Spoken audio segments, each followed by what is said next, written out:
Hey, welcome back to the Crowdfunding Demystified podcast. My name is Salvador Briggman, hailing in from Miami, Florida. And wherever you are in the world, wherever you are in the United States, I hope that you've been enjoying some of the episodes I've been putting out there for you. For me, this is a passion. This is a labor of love. This is something I love doing, bringing on real-world entrepreneurs, creators, inventors, authors, artists, people from all walks of life who have smashed through their crowdfunding campaign goals, in some cases raising 7 figures, 6 figures from many different types of categories and from many different walks of life. And I've been doing this since 2015 on this podcast, hundreds of interviews. You can go back and look into the archives. We also got a YouTube channel out there. You can search my name, Salvador Briggman. I also have a website, crowdcrux.com, where you can reach me. And to me, this is just something that, for me, I've fallen in love with. Ever since 2012, when I first got into the crowdfunding industry, dude, I freaking love not only interviewing people and understanding the mechanics that go into a campaign, but also discovering the cutting edge techniques, the new things that are working.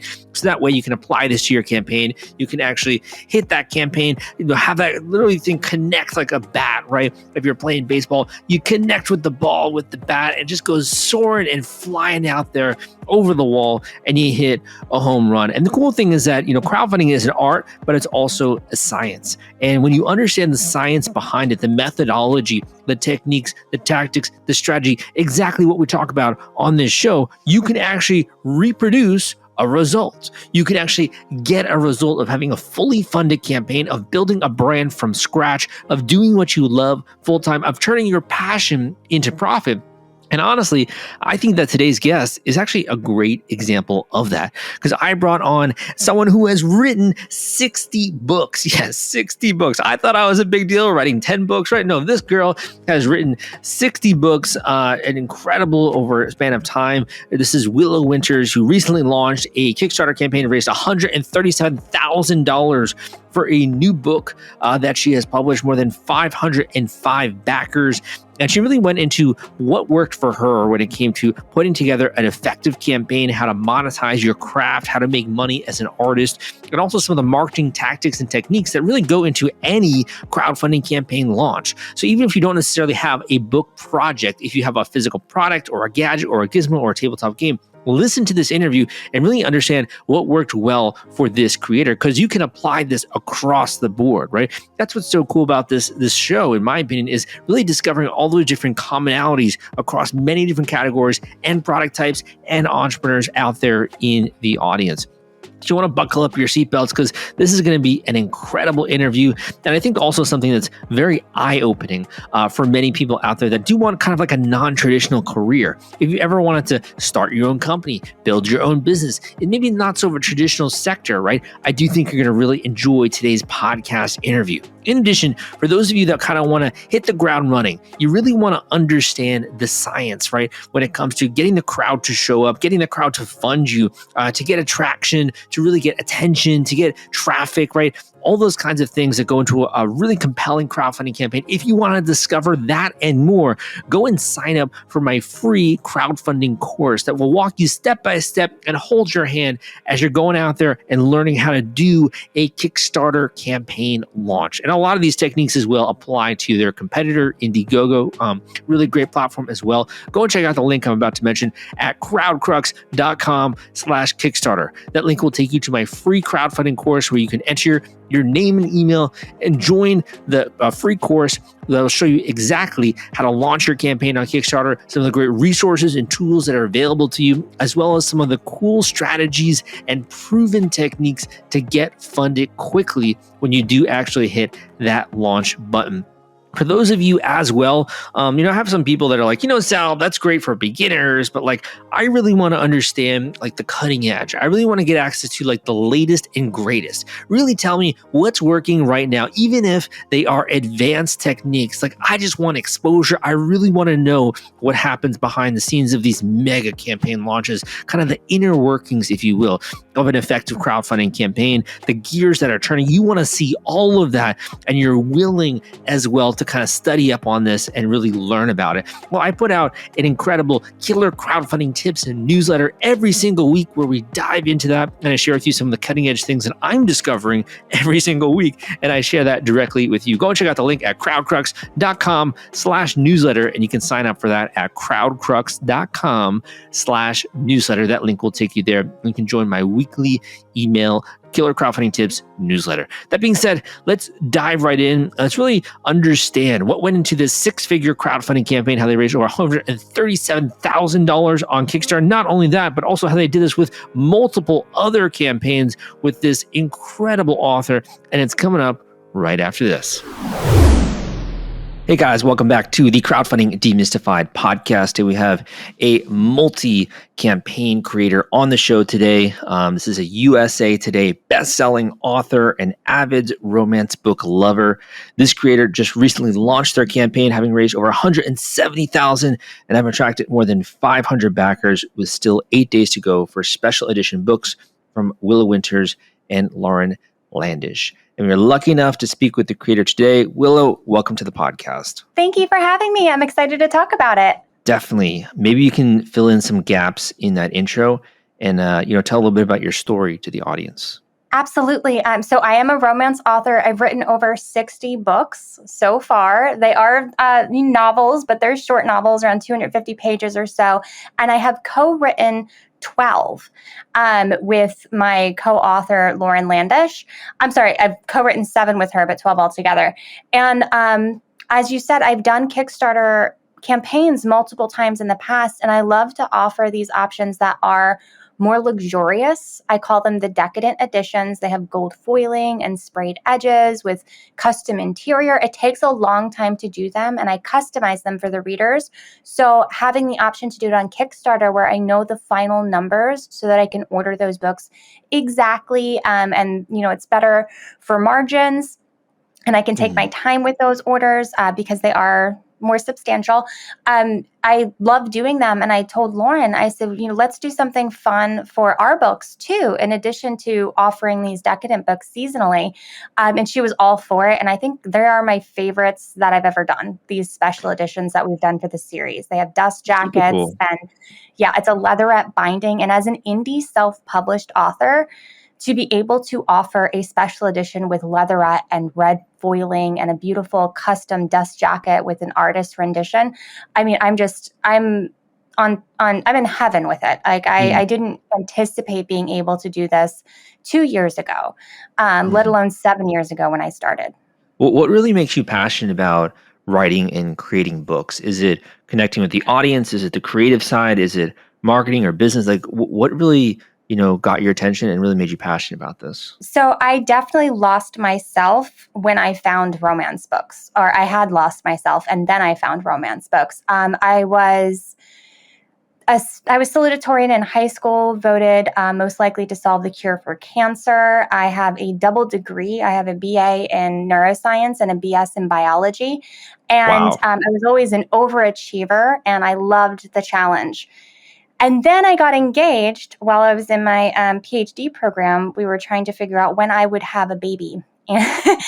And being pregnant during a dissertation didn't really align with quite what I challenging. wanted to do. Exactly, yes. So I found myself for the first time in my life caught between my personal desires and my academic life.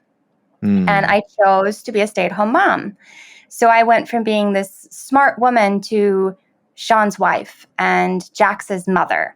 And I absolutely lost a piece of who I was. And then I was pregnant with my baby girl and I was reading a romance book a day. I had very little energy. My toddler kept me up and my pregnancy kept me down. Oh gosh. Very difficult. And I'm sure that this can resonate with a lot of people. That it's a dramatic shift in your life. And then she was born and I thought, I have all these stories, let me write them. And I had no idea about self-publishing or that it was even an option until after I'd written the first one and a friend of my husband's told us.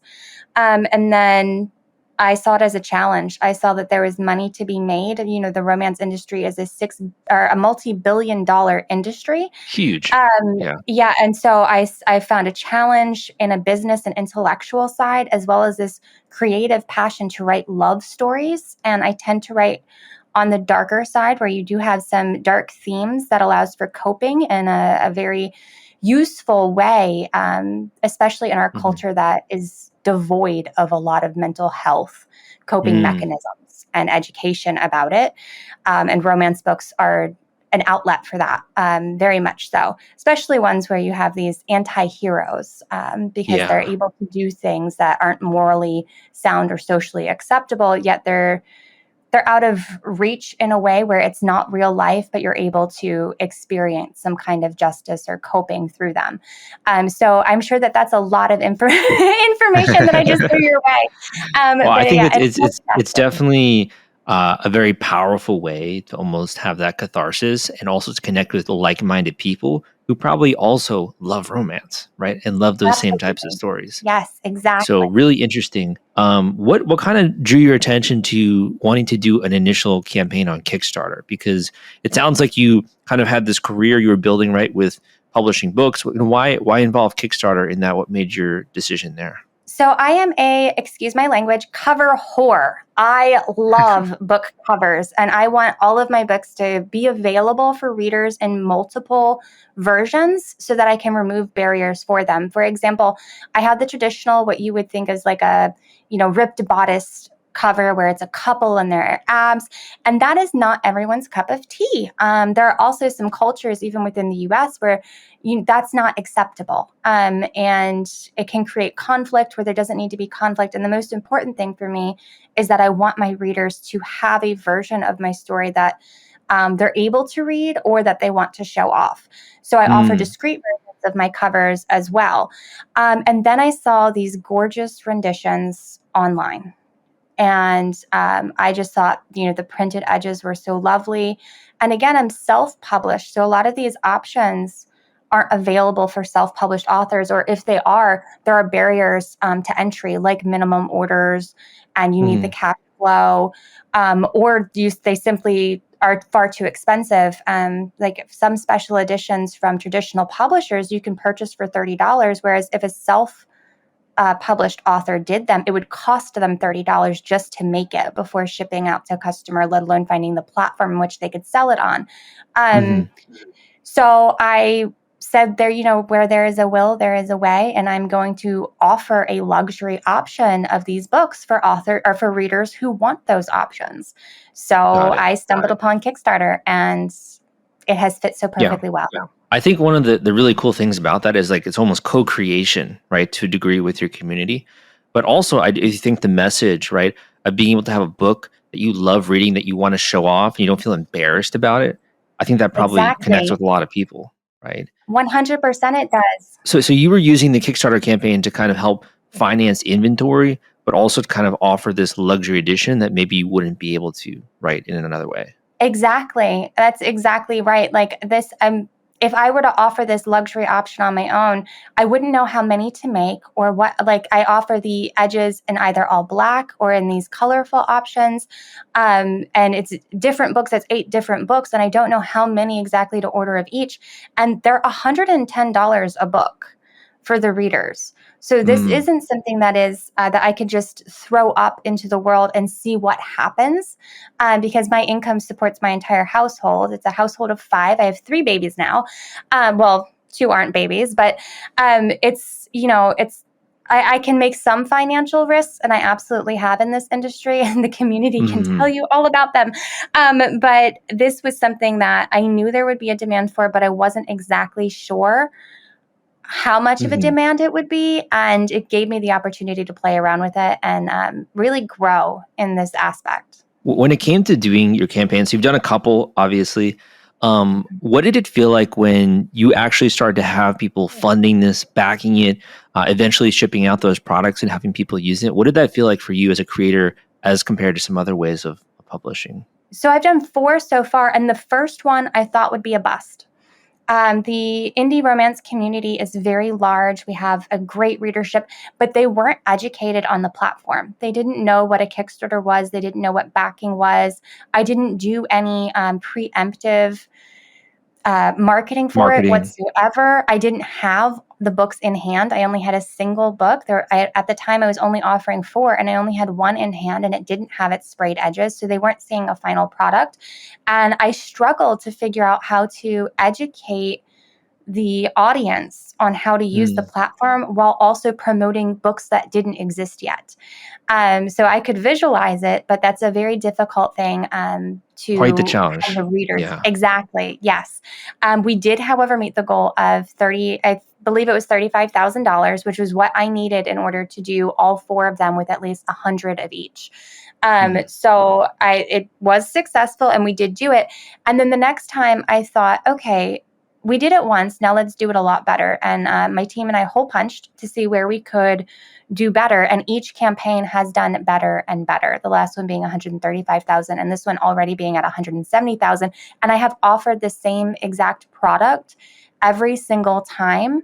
And this time and the last 2 times, I offered an additional option as well and added 1 more book to the collection each time, so that the readers are slowly learning, slowly building. I now have the products in my hand, and it's made life a lot easier. If you had to put it into, 1 or 2 things, what do you feel like really made the difference between that initial launch and the one that you just did? Why is it that it was so much more fun? Why do you feel like it was more powerful when it came to a launch? So I think it's twofold. Number one is the education aspect. I have tutorials on the campaign now. So if you go to the bottom, there's a tutorial where I show them exactly what to do and how to get what it is that they want. The second part of that, beyond the just educating the community to understand what Kickstarter is, was getting the emails and getting the pre-campaign for people to sign up to be notified. So I continued to educate from the last Kickstarter. So for a period of 3 to 4 months, I was still posting about the books, and I had a Google Doc sign up. And then I created the pre-campaign, and all those emails, I put them in there. And I had like 4,000 people basically sign up to see what the heck was going on. Yes, which was wonderful. And I know that this is out of the price range for a lot of them. But just keeping them up to date. And I'm going to continue that. I now have social media just for this edition of the books, where there will consistently either be a campaign or a sign-up link to be notified, so that I'm holding on and funneling these readers. So for someone who's listening to this, like, gosh, that sounds so cool. Like, she's been able to build a list of thousands of people. How do you keep them interested, though? Like, over the course of 4 months, like, is it just like, oh, this is coming soon? Like, what kind of stuff are you sharing to maintain their interest and intrigue over that time? So I shared not only about those specific editions, but also the books in themselves. So snippets from the books, which go on very well on Book Talk over on the TikTok platform. They absolutely love seeing some of the sexier snippets. And then I'm also sharing the details and my excitement for the books that are coming up. So I only have a single Decadent edition that's different now. And that book launched in ebook version and paperback version for the typical romance cover just prior to starting this campaign. So I had launched an entire new collection, and I think that definitely fueled readers to follow as well, so that they could add to their Decadent edition for this new version that was now available. And I'll be doing the same moving forward. I have 2 planned for fall, 2 new additions to the Decadent series, and then come spring, another one. I have at least 1 that I'll be adding next spring. So I'm growing an already purchased collection for them so that they can continue to collect these books and see how beautiful they are and be invested in, well, what is this cover going to look like? How is this going to fit into the series?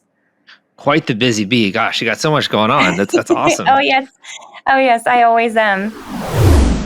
If you're worried about the fulfillment and shipping part of your Kickstarter campaign when it comes to getting out all those perks and rewards to your backers, rest assured I've put together a complete Kickstarter fulfillment and shipping checklist for you, and it's free. This is sponsored by the folks at Fulfillrite, and they thought that you should have this checklist as part of your arsenal going into a crowdfunding campaign. If you want to get instant access to this checklist, and it's free, you can go to fulfillrite.com/checklist. Again, That is FULFILLRITE.com/checklist, fulfillrite.com/checklist. Just go to that link and you can download it immediately. So when it comes to, this path that you've chosen, which is kind of non-traditional, right? And coming out with new books and, being a stay-at-home mom, do you feel like there was a moment when you were like, yes, this was the right decision to make, right? Because Yeah, you mentioned starting this from the beginning with that kind of anxiety. Was there a moment when you kind of felt confirmed with that decision?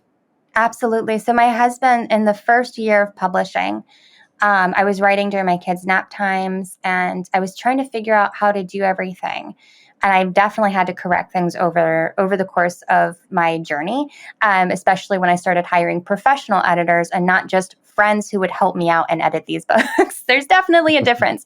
But back then, I continued to see the income rise, and I continued to watch this industry, which is a very powerful and impactful industry, but it's also easy entry. It's incredible. You could publish today on KDP something that you wrote today. And those options are all at your fingertips. Obviously, there are ways to be more successful. And I was discovering those, and I made my husband's income, his yearly salary, in a single month. And I told Gosh. him, I said, yeah, this was 7 years ago. It's changed a bit now, and it's more difficult now. And I was very lucky to start when I did. But I told him, I said, I need you to quit. I can't be a stay-at-home mom and also a businesswoman and also a writer. And I see a lot of potential here. And he was a chemist doing cancer research. So he had it was a wonderful career. He did work an hour and a half away, and he was promoted to a position that he didn't love. So I thought this could work very well for both of us, as opposed to getting help with the children. And I also needed help on the publishing side that I knew he would be wonderful at. So I asked him, and he said, "Are you sure you have any more book ideas? Like, are you sure you're not going to run out of ideas?" And back then I'd only published like 9 books, and I'm at 60 now. Yeah. So I laugh about it. But I remember just looking at him, and he's like, basically saying, like, if this is really what you want to do, and you really think you're going to do this, like, continue to do this, then I'll jump in the water with you. And at that point, that's when I know, I was like, this is going to be huge. Like, for me to have my husband helping me with this, like, knowing what he's capable of and what we're capable of together, I knew it was going to be something big, and it definitely has become wonderful. So cool. And I imagine you can also spend more time together as a family then. It improves your stay-at-home life. And that's awesome, right? Super cool. Yes. There were definitely some learning curves. We definitely had some learning curves. I bet. And adjusting. But it's been a wild ride, and honestly, it's been a blessing. So one kind of follow-up question here is, I think for someone listening, like, they see your success and you've written so many books and you've raised 170K now, it can almost seem a little bit like untouchable, right? Like, for someone who's just kind of getting started or a beginner, what advice would you give to that beginning author to try to have a successful campaign on Kickstarter? Are there any tidbits or any things that you would impart to them for someone who really wants to break into that? Yes. So think beyond. Think big and high level, and something that a reader would want from you. So I am my market, right? I am a reader. What I want, I imagine that other readers will want. And don't have that imposter syndrome where it's like, oh, well, my books, I could never do that because my books aren't good enough. One of my collections is literally just mafia smut. Like, it is dirty, it is filthy, there's very little plot, yet it has this gorgeous cover, and readers are paying $110 for it. And it looks beautiful. And it is some of the raunchiest text I have ever written. So get rid of your imposter syndrome, think big, and put it out there. Offer something that's beyond. So I've seen a lot of authors do a number of Kickstarters, and some have been far more successful than others. And one of the things that I see are options that do not exist outside of Kickstarter. These special editions, or even for some authors, they have audiobooks and they're funding for audiobooks because they cannot afford to make them on their own. Art packages and boxes that come with merchandise, things that you're not able to do currently. Don't limit yourself. Don't let just think, what would a reader want? And give them the option to fund it. And you'll be surprised You'll absolutely be surprised at what you can achieve together. Yeah, I think that's incredibly important in being aware of the reader, obviously, because sometimes like when you're creating your first project, it's so easy to kind of just be in your own mindset versus, thinking about your audience. When it comes to the marketing front, so like it seems like one of the things you said was to build an email list, right? Leading up to the Yes. launch. Are there any other items you feel like on the marketing side? One I think that's a big one is that a lot of creators nowadays have that best practice to create a video, but it seems like you haven't had to do that, right? To be able to be successful. What are your thoughts on the video when it comes to doing a campaign? So I do love videos, and I have videos within my campaign, and I market it primarily through TikTok, where I am. They are all video based. I even have an album, and that's all. It's just probably dozens of TikToks just about these books, if not 100 at this point. So I love doing videos, but also physically having the item, like paying that money for a sample copy so that you can show them and have it ahead of time. That drastically impacted the the second campaign in comparison to the first campaign, where I didn't have a finished product. I know that's difficult with, for instance, an audiobook, but you could post a snippet and say, this is the narrator, and have a little bit of that audio from that narrator. If you're doing a special edition, you can have digital mock-ups made, which is something that Penny Reed recently did. And her Kickstarter went over $500,000. Wow. And having those in hand, there was also a group of, I think, 5 authors who did a $400,000 Kickstarter with flip-flop books, which was new content and a very cool and different production of the book. So you would, I don't know if you know what I mean by flip-flop book. I mean, there's 2 books in one, and you flip it over. So the second book is upside down, basically, and you flip the book to read the other one. And it must have been a team of 6, not 5, because 5 would not work for that. But yeah, having those items in hand and yeah, sorry. Got it. So you're sharing a lot of great advice and a lot of great tips, and I think that one of my big takeaways is just to be willing to go for it, also, right? And be willing to Yes. kind of put yourself out there.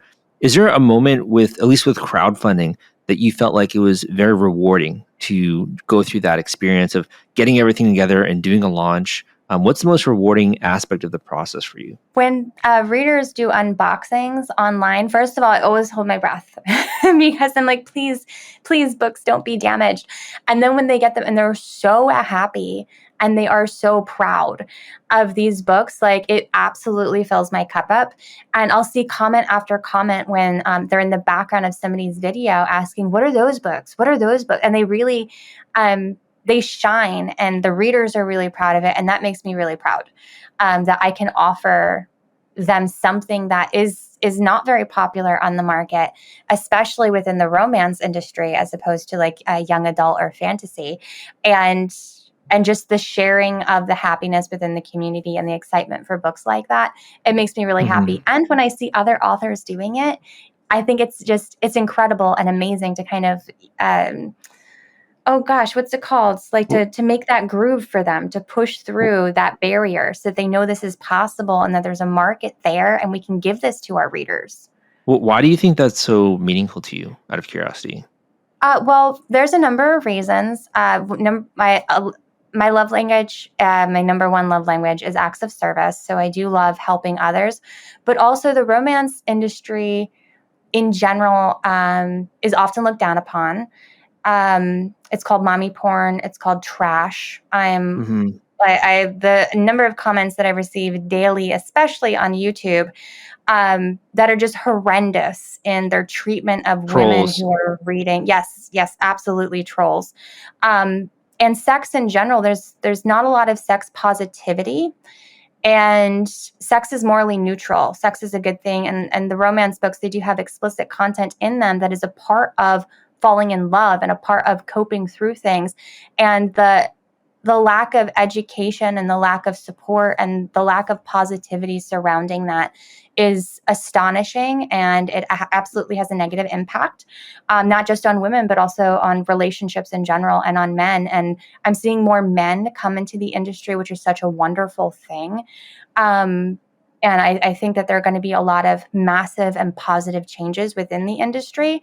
And if one of those changes can, even if it's just a drop of water in the bucket, is these books can be gorgeous and worthy of being on the top shelf and worthy of being shown off, that there's value there. I'm happy to be a part of that. I'm happy to contribute it, and I'm happy to pave the way. That was the phrase I was looking for. Pave the way for more authors to offer this and for more readers to have pride in it. What I like about it too is you're almost allowing your creators, your backers rather, and the people part of your community to also say yes, that they want that type of story to exist, or they want that type of incredible book binding to exist, or they want that, right? So they're also kind of paving the way with you in a sense. Absolutely. Like 100%. And I am seeing that change in the industry where authors are recognizing that and readers are asking more authors for it, because they now know, like, if the author says, well, I can't afford that, or I'm not sure how I would go about that, they can point in my direction and say, look at this. This is how you can do it. So yeah, I'm thrilled to be able to be a part of this and the beginning of this endeavor for the industry. So I just have one or two more questions for you, but before we do, where can people go to learn more about your campaign and also some of the more books that you have available out there?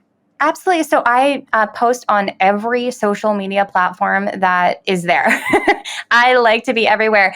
And in every bio section, I do have a link, and that link contains every link for everything that I'm doing for my best-selling books, for my shop, my book boxes. I also have a nonprofit called Live 1,000 Lives, where we provide audiobooks to low to no mobility individuals. When you purchase one audiobook, one audio device that contains either spicy romances or classic books, don't worry, we only give the classic book ones to those low to no mobility patients, because they are often of the older community. I don't want to give anybody a heart attack. So all of that information can be found in every single bio on TikTok, YouTube, Instagram, Facebook, Twitter, you name it. Okay, so I'll be sure to link that up. And for those that are listening, I think that's willowwinterwrites.com, right? That's right. That's my website. Yep, willowwinterswrites.com or Willow Winters Author on social media platforms. Got it. So I'll be sure to link that up. So I just have two more questions for you. So one is more on the industry side. And, I think that a lot of people just were blown away by one of the major successes in the publishing, category on Kickstarter with Brandon Sanderson. I just kind of wanted to get your take. Yeah, I wanted to get what you thought about that, your take, and what does that mean for creators across the board? So I think one takeaway message that I wish would resonate with a lot of people is that wasn't his first. He did do one prior to that, so he had his own learning curve in how to offer things, and then he offered new content and a book box. He offered something that would not be available without Kickstarter, and I think that that's why it blew up. And I think the sky is the limit. Penny Reed just did 500,000, or over 500,000. Brandon Sanderson did what, 1.5 million? Is that right? He did. Yeah, he did huge. He actually did 41 million. 41. Oh well, I was very, very, very off. Sorry. Maybe I saw it on day one. I believe he launched on day one and was over 1 million. Yeah. So yeah, it grew like crazy too. Yeah. Yes, and he's huge, and he's one of the larger voices within that writing genre. And if he can do it, you can do it. I think all the time, especially when I'm down and I feel like I can't do something. Stephen King has failed more times than I have tried. We have these shining stars in the industry, but there's no reason that we can't be along there. Like, we can't be there with them. So if he can do it, you can do it. Yeah. My final question for you, and we can end on this note. We can either end on a quote that you like, a word of encouragement to beginning creators out there, a final tip about marketing or crowdfunding, any of those, and we can end on that note. Oh, okay. I would say a final tip is do what makes you happy. I mean, if you're, especially when you're writing, if you're writing for yourself, you're going to write for forever, and you can always change a cover, run a sale, or republish a book. And as long as you love it, that's really what matters. And I think the same can be said for campaigns. Do something that you love and something that's going to fill your cup up, because if you stumble that first time, hey, it was just a learning curve, and you can do it again, and then you can do it again, and you can do it again, and you can make that groove and build that momentum and grow while also being fulfilled the entire way. Love it. Thank you so much for coming on the podcast. Really appreciate it, and looking forward to your next launch. Thank you for having me. Thanks. Thank you for listening to this episode of the Crowdfunding Demystified podcast. Again, my name is Salvador Briggman. Thank you so much for listening to this episode. I hope you took away a lot of information, a lot of valuable tips that go into actually what you got to do to get funded, right? What you have to do to have a compelling crowdfunding campaign page. We not only hit your goal, but you also blow past it. Even if you're in a non-traditional category, even if you've never launched a campaign before, or you're in a place in the world where people aren't used to really being called an entrepreneur, right? Wherever you are in the world, I hope that you took away some really great information and valuable education and knowledge from today's podcast episode. And if you did, man, this is just the tip of the iceberg. I got an incredible blueprint out there showing you exactly what you got to do every step of the way to hit it big with a Kickstarter campaign. That blueprint is also available for a limited time for free for as long as Audible is honestly running their promotion. So they have this great promotion where you can actually sign up for a free 30-day trial of Audible, and you can download a free copy of my incredible best-selling book, The Kickstarter Launch Formula. This thing, again, boils that launch process down to a science and also adds some flair, some artistic flair of what you want to do in terms of a great product category, in terms of what actually works well, in terms of, certain products that do better on Kickstarter. How do you get a project trending? How do you go viral, right? Some of those more artistic areas, as well as the science that actually goes into getting your campaign funded, knowing that you're going to actually have a big success, the marketing, the traffic, the media, the exposure. I cover all of that in my blueprint, the Kickstarter Launch Formula. So you can grab a free copy of that for as long as they're doing the promo at crowdcrux.com/Kickstarter audio. That link is crowdcrux.com/Kickstarter audio. Crowdcrux.com/Kickstarter audio will take you there. Now, if you're one of those innovators, writers, authors, creators, inventors, you're one of those people in the audience that are passionate, you're ready to just hit the ground running, and you're like, Sal, I'm going to do that. I love the book idea. I love the courses idea, but really just I want to know, first of all, is this a good fit for my product? Or if I'm already sold on doing a campaign, what do I got to do to be successful? Review my strategy. I really want to know step by step what I need to pull off in order to have a mega raise and give myself the best chance possible. You're already on the journey, my friend, right? So why not have the best possible guide to point you in the right direction? If you're going on a hike and you don't got a guide, it can be very difficult to navigate the rocky terrain. Not only do you need a map, but you also need a guide and a compass to get you there the straightest path. You don't want to be going around all these other mountains and have to go and really maybe even fail in the expedition and get into some hot waters. You don't want to have to avoid some of the common pitfalls that come with these crowdfunding campaigns. So if you want to do that, I think the best investment which you can make is to book a one-on-one individual coaching call with the author, with me, right? In terms of the coaching call, this is really for people that are serious. This is for you if you're willing to level up, if you're willing to invest in terms of your time, attention, energy in launching a campaign. And this is something where that if this actually happens, if you grow a brand from nothing, if you actually plow through, persist, and get something out there, this is going to change your life forever. If that sounds like you and you are freaking excited, you're passionate about this, even if it is a passion project, go and check out the link I'm about to mention. You can book a one-on-one individual coaching call with me, an intensive call that also has homework and action items. You can go and check that out at crowdcrux.com/coaching. That link again is crowdcrux.com/coaching. crowdcrux.com/coaching will take you there, and you can fill out a little bit of information so I know more about you, and we can get that call scheduled ASAP. Man, if you've been listening to this show, first of all, I hope that you are taking action every single week, man. I show up on Monday morning and I'm excited to take action when it comes to my work. I obviously work on weekends a little bit as well. But for me, taking action is really what makes a difference. You can't just learn. You can't just, download information in your head. It's great. Having that information is so incredibly important. But you also got to do something with it. You got to put it into practice. You got to put it into work, right? And I hope that this week, if nothing else, this podcast gets you motivated and excited and lets you see that this is actually possible. So go and take some action, my friends. If you are a longtime listener of this show, please leave a positive rating and review so that other people know this is completely worth their time and investment when it comes to actually listening to this and understanding this and studying the art of crowdfunding. And finally, if you haven't yet, man, go and listen to some of the other episodes out there. I'm telling you, there are so many guests that you can connect with. There's so many people that are sharing just very valuable nuggets of gold when it comes to marketing, what works, what doesn't, and the things that have worked for them behind the scenes. One of the most important things I think as well, which you can do, is just to surround yourself with successful entrepreneurs and success examples. That being said, thank you so much. My name is Salvador Briggman, and I will see you next time.